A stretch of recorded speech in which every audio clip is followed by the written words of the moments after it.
ओम विष्णु पुराणाय नमः। श्री विष्णु पुराण पंचम अंश 21वां अध्याय उग्रसेन का राज्याभिषेक तथा भगवान का विद्याध्ययन।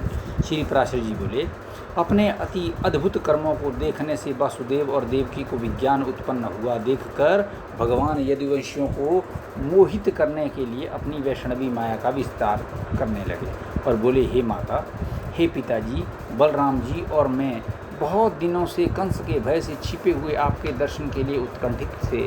सो आज आपका दर्शन हुआ है।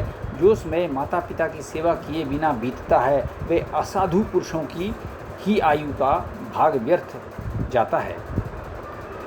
हे तात, गुरुदेव, ब्राह्मण और माता पिता का पूजन करते रहने से देहधारियों का जीवन सफल हो जाता है। अतः हे तात, कंस के वीर्य और प्रताप से भीत हम परवशों से जो कुछ अपराध हुआ हो वह क्षमा करें। श्री पराशर जी बोले, राम और कृष्ण ने इस प्रकार कह माता पिता को प्रणाम किया और फिर क्रमशः समस्त यदु वृद्धों का यथा योग्य अभिवादन कर पूर्ववासियों का सम्मान किया। उस समय कंस की पत्नियां और माताएं पृथ्वी पर पड़े हुए मृतक कंस को घेर कर दुख शोक से पूर्ण हो विलाप करने लगी। तब कृष्णचंद्र ने भी अत्यंत पश्चाताप से विह्वल हो स्वयं आंखों में आंसू भरकर उन्हें अनेकों प्रकार से ढाढ़स बंधाया।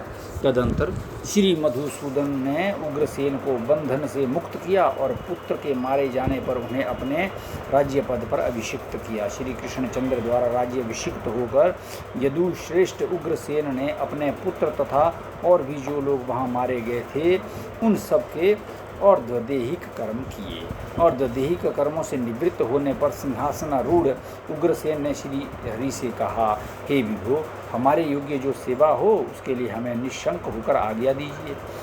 ययाति का शाप होने से यद्यपि हमारा वंश राज्य का अधिकारी नहीं है, तथापि इस समय मुझ दास के रहते हुए राजाओं को तो क्या, आप देवताओं को भी आज्ञा दे सकते हैं।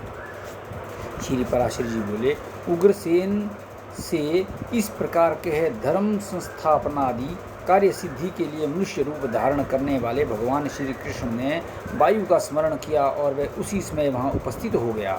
तब भगवान ने उनसे कहा, हे वायु, तुम जाओ और इंद्र से कहो कि हे वासव, व्यर्थ गर्भ छोड़कर तुम उग्रसेन को अपनी सुधर्मा नाम की सभा दो। कृष्णचंद्र की आज्ञा है कि ये सुधर्मा सभा नामक सर्वोत्तम रत्न राजा के ही योग्य है, इसमें यादवों का विराजमान होना उपयुक्त है। श्री पराशर जी बोले, भगवान की ऐसी आज्ञा होने पर वायु ने ये सारा समाचार इंद्र से जाकर कह दिया और इंद्र ने भी तुरंत ही अपनी सुधर्मा नाम की सभा वायु को दे दी। वायु द्वारा लाई हुई उस सर्वरत्न संपन्न दिव्य सभा का संपूर्ण भोग वे यदुश्रेष्ठ श्री कृष्ण की भुजाओं के आश्रित रहकर करने लगे। तदंतर समस्त विज्ञानों को जानते हुए और सर्वज्ञान संपन्न होते हुए भी वीरवर कृष्ण और बलराम गुरु शिष्य संबंध को प्रकाशित करने के लिए उपनयन संस्कार के अनंतर विद्योपार्जन के लिए काशी में उत्पन्न हुए अवंतीपुरवासी संदीपनी मुनि के यहाँ गए। वीर संकर्षण और जनार्दन संदीपनी का शिष्यत्व स्वीकार कर वेदाभ्यास परायण हो यथा योग्य गुरु शुश्रूषादि में प्रवृत्त रहे संपूर्ण लोगों को यथोचित शिष्टाचार प्रदर्शित करने लगे। हे द्विज, ये बड़े आश्चर्य की बात हुई कि उन्होंने केवल 64 दिन में रहस्य अस्त्र मंत्रोपनिषद और संग्रह अस्त्रों प्रयोग से सहित संपूर्ण धनुर्वेद सीख लिया। संदीपनी ने जब उनके इस असंभव और अति मानुष कर्म को देखा तो यही समझा कि साक्षात सूर्य और चंद्रमा ही मेरे घर आए हैं। उन दोनों ने अंगों सहित चारों वेद, संपूर्ण शास्त्र और सब प्रकार की अस्त्र विद्या एक बार सुनते ही प्राप्त कर ली है। और फिर गुरुजी से कहा, कहिए आपको क्या गुरु दक्षिणा दें। महामती संदीपनी ने उनके अतीन्द्रिय कर्म देखकर प्रभास क्षेत्र के खारे समुद्र में डूबकर मरे हुए अपने पुत्र को मांगा। तदंतर जब वे शस्त्र ग्रहण कर समुद्र के पास पहुँचे तो समुद्र अर्घ्य लेकर उनके सम्मुख उपस्थित हुआ और कहा, मैंने संदीपनी का पुत्र हरण नहीं किया। हे दैत्य दमन, मेरे जल में ही पंचजन नामक एक दैत्य शंख रूप से रहता है, उसी ने उस बालक को पकड़ लिया है। श्री पराशर जी बोले, समुद्र के इस प्रकार कहने पर कृष्णचंद्र ने जल के भीतर जाकर पंचजन का वध किया और उसकी अस्थियों से उत्पन्न हुए शंख को ले लिया।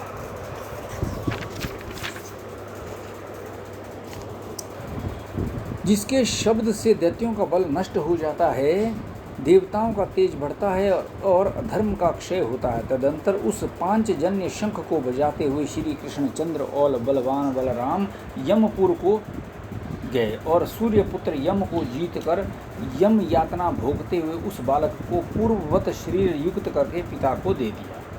इसके पश्चात वे राम और कृष्ण राजा उग्रसेन द्वारा परिपालित मथुरापुरी में, जहाँ के स्त्री पुरुष उनके आगमन से आनंदित हो रहे थे, पधारे। इति श्री विष्णु पुराणे पंचम अंशे 21 अध्याय 22वां अध्याय जरासंध की पराजय।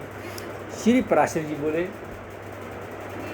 हे मैत्रेय, महाबली कंस ने जरासंध की पुत्री अस्ति और प्राप्ति से विवाह किया था। अतः वह अत्यंत बलिष्ठ मगधराज क्रोधपूर्वक एक बहुत बड़ी सेना लेकर अपनी पुत्रियों के स्वामी कंस को मारने वाले श्री हरि को यादवों के सहित मारने की इच्छा से मथुरा पर चढ़ आया। मगधेश्वर जरासंध ने 23 अक्षौहिणी सेना के सहित आकर मथुरा को चारों ओर से घेर लिया। तब महाबली राम और जनार्दन थोड़ी सी सेना के साथ नगर से निकलकर जरासंध के प्रबल सैनिकों से युद्ध करने लगे। हे मुनि श्रेष्ठ, उस समय राम और कृष्ण ने अपने पुरातन शस्त्रों को ग्रहण करने का विचार किया। हे विप्र, हरि के स्मरण करते ही उनका शारंग धनुष, अक्षय बाण युक्त 2 तरकश और कौमोदकी नाम की गदा आकाश से आकर उपस्थित हो गए। हे द्विज, बलभद्र जी के पास भी उनका मनोवांछित महान हल और सुनंद नामक मूसल आकाश से आ गए।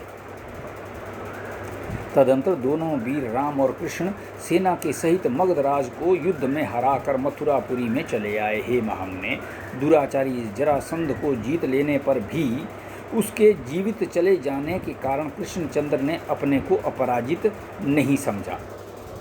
हे द्विजोत्तम, जरासंध फिर उतनी ही सेना लेकर आया, किंतु राम और कृष्ण से पराजित होकर भाग गया।